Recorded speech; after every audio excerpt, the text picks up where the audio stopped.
My name is Dr. Nalini Killer. My channel name is Sociology Lecture.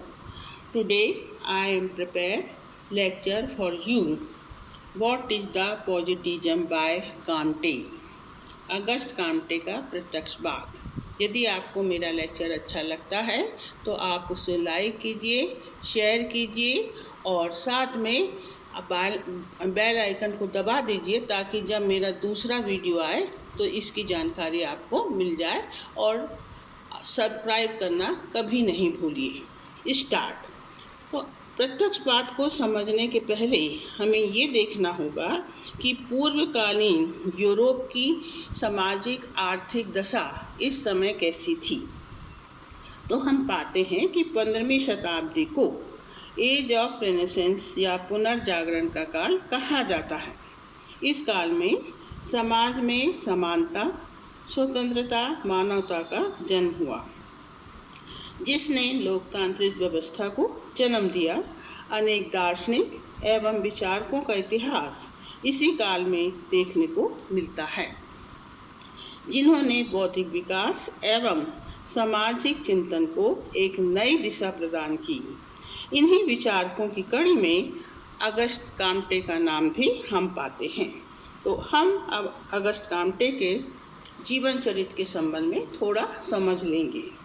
19 जनवरी 1798 में France के माल्टप्लियर में आपका जन्म हुआ। 5 सितंबर 1857 में आपकी मृत्यु हुई। समाजशास्त्र के जनक के रूप में आपको समाजशास्त्र जगत में जाना जाता है। 1838 में समाजशास्त्र को नए विज्ञान के रूप में आपने प्रस्तुत किया। आपने समाजशास्त्र का नाम प्रथम सामाजिक भौतिकी अर्थात सोशल फिजिक्स रखा था, किंतु बाद में आपने इसको बदलकर समाजशास्त्र अर्थात सोशियोलॉजी नाम प्रदान किया। आपने देखा कि बेल्जियम में एक लेख इसी समय प्रकाशित हुआ था जिसका नाम an essay on social physics रखा गया था। अतः आपने समाजशास्त्र को नए नाम से पुकारा। समाजशास्त्र को एकमात्र केवल सामाजिक और सामाजिक समस्याओं से तक ही सीमित नहीं रखना चाहते थे, बल्कि इसे एक वैज्ञानिक रूप देने की कोशिश आपके द्वारा की गई। In this stage the human focus on discovery absolutely knowledge means Auguste Comte का विश्वास था कि समाजशास्त्र एक विज्ञान के रूप में समाज के सामने प्रस्तुत हो। जिस प्रकार से हम देखते हैं कि खगोल शास्त्र, भौतिक शास्त्र, रसायन शास्त्र और प्राणी शास्त्र को एक विज्ञान के रूप में माना जाता है। इन्होंने इसी कारण अरस्तु के साव्य अवधारणा को स्वीकार करते हुए कहा कि साव्य और समाज दोनों ही संरचना कार्य में एक साथ मिलकर कार्य करते हैं ताकि समान लक्ष्य की प्राप्ति हो सके। इसी दृष्टिकोण को आगे बढ़ाते हुए आपने समाजशास्त्र को सोशल फिजिक्स नाम दिया था। इस समय यूरोप में फ्रांस की राजक्रांति का जन्म हुआ था, जैसा हम सब जानते हैं, जिसने सामाजिक व्यवस्था को पूरी तरह से तहस नहस कर दिया था। सामंतवाद एवं चर्च की शक्तियां का अंत हो गया था और जनसाधारण की शक्तियां बढ़ गई थी।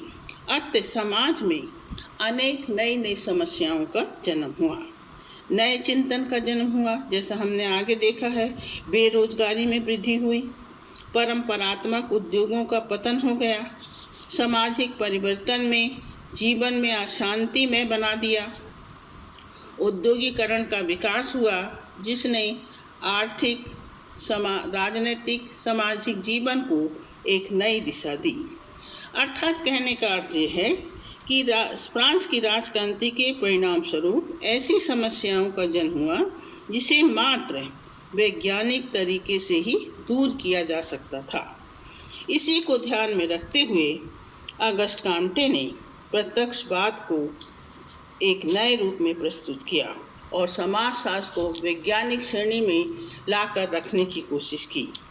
सामाजिक व्यवस्था तथा सामाजिक प्रगति के लिए केवल मात्र काल्पनिक विचारों का सहारा लेना अब संभव नहीं था। इसके लिए अगस्त काम्टे ने अपने चिंतन को प्रत्यक्ष व समस्याओं को प्रत्यक्ष अवलोकन, निरीक्षण, परीक्षण तथा वर्गीकरण के माध्यम से हल किया जा सके। अपने सिद्धांत को उन्होंने 3 स्तर के माध्यम से स्पष्ट करने की कोशिश की। 3 स्तरीय सिद्धांत को बौद्धिक विकास के रूप में लिखते हुए कांट लिखते हैं कि सभी समाजों में विचारक समान रूप से चिंतन करते हुए हमें दिखाई देते हैं। यही कारण है कि चिंतन का स्वरूप एक काल के रूप में परिभाषित किया जाता है। कहने का अर्थ यहाँ पर यह है कि काम्टे का कहना है कि यहाँ पर हम पाते हैं कि सभी काल में, चाहे वो यूरोप हो, चाहे एशिया हो, या कहीं भी, हर एक स्थान पर चिंतन की जो विचारधारा थी वो हर काल में एक सी दिखाई देती है। त्रिस्तरीय सिद्धांत क्या है, इससे इस तरह से समझा जा सकता है। पहला धार्मिक स्तर, थियोलॉजिकल स्टेट, दूसरा तात्विक स्तर, मेटाफिजिकल स्टेट, और तीसरा प्रत्यक्षवाद या वैज्ञानिक पद्धति, जिसे हम पॉजिटिविज्म के नाम से जानते हैं।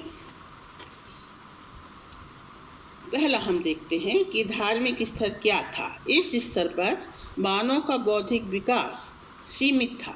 इस स्तर पर मानव सोचता था कि संसार की प्रत्येक वस्तु एवं घटनाओं के पीछे कोई दैविक या अलौकिक शक्ति काम करती है।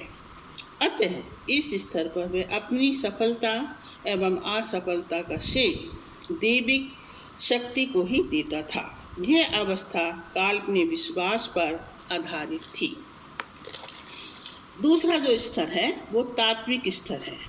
यह अवस्था में हम देखते हैं मनुष्य का बौद्धिक विकास हुआ और अब वह प्रत्येक वस्तु के कारण को ढूंढने के रूप में सोचने लगा।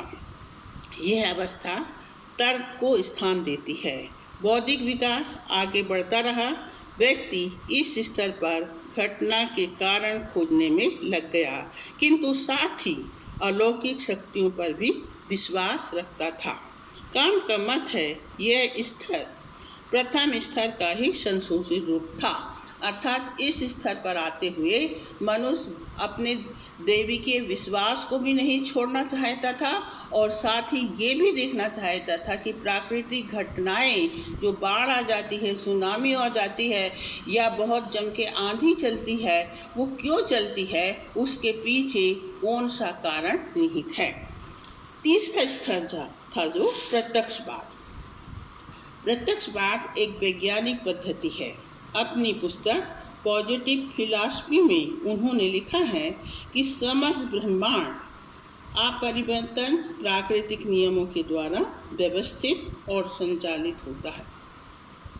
यदि इसे हमें समझना है तो हमें धार्मिक या तात्विक आधार पर नहीं समझा जा सकता है। यह केवल एक धोखा है। इसे समझने के लिए हमें वैज्ञानिक पद्धति के द्वारा निरीक्षण, परीक्षण, प्रयोग और वर्गीकरण के व्यवस्थित कार्यप्रणाली को अपनाना होगा। यही वास्तव में प्रत्यक्षवाद है। उनका मत है कि यदि हम प्रत्यक्षवाद को समझें तो हम पाते हैं कि इसमें निम्नलिखित विशेषताएं पाई जाती हैं। पहला, सामाजिक घटनाओं का वैज्ञानिक अध्ययन संभव है। कांट का मत था समाज भी प्रकृति का एक अंग है। जिस प्रकार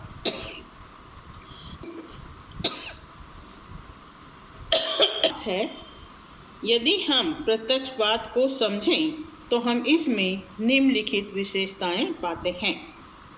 पहला, सामाजिक घटनाओं का वैज्ञानिक अध्ययन संभव है। कांट का मत था कि समाज भी प्रकृति का एक अंग है।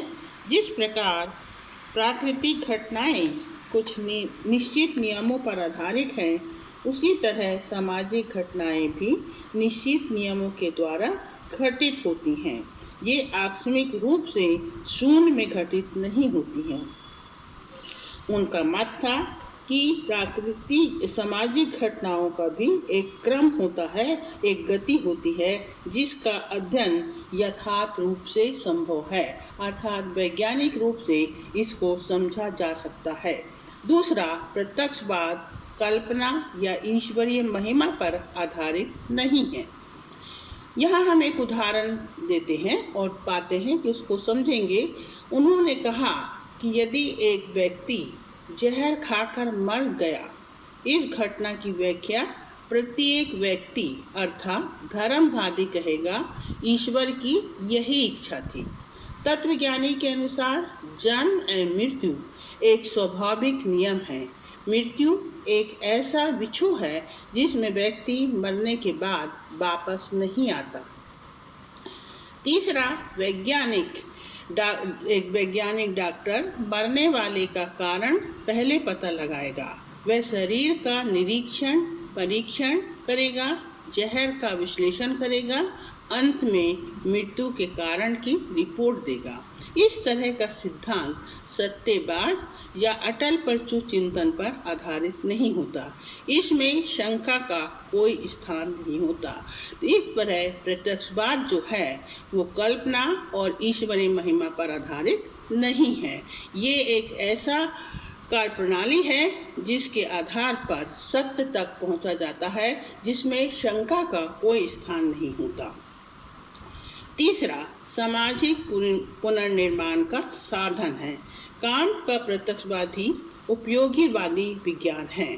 उनका विश्वास था प्रकृति में जो भी अज्ञात है उसको वैज्ञानिक विधि के द्वारा ज्ञात करना तथा उसके द्वारा समाज की प्रगति एवं जन कल्याण को प्रोत्साहन देना चाहिए ताकि मानव जीवन सुरक्षित एवं सरल हो सके।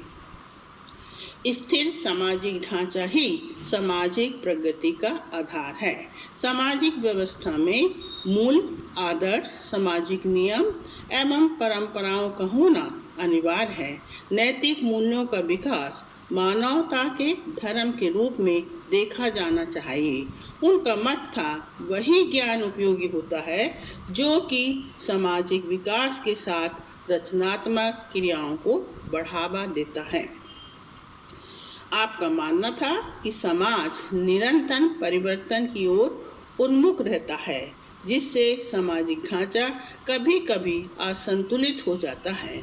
पर्यावरण परिवर्तन के कारण बाढ़, सुनामी, भूकंप और कभी कभी सामाजिक ढांचे को ये ध्वंस कर देते हैं।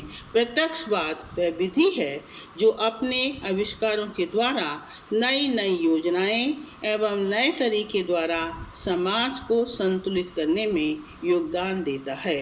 यहाँ हम देखते हैं कि कांट जो थे बायोलॉजी से भी हमें प्रभावित दिखाई देते हैं।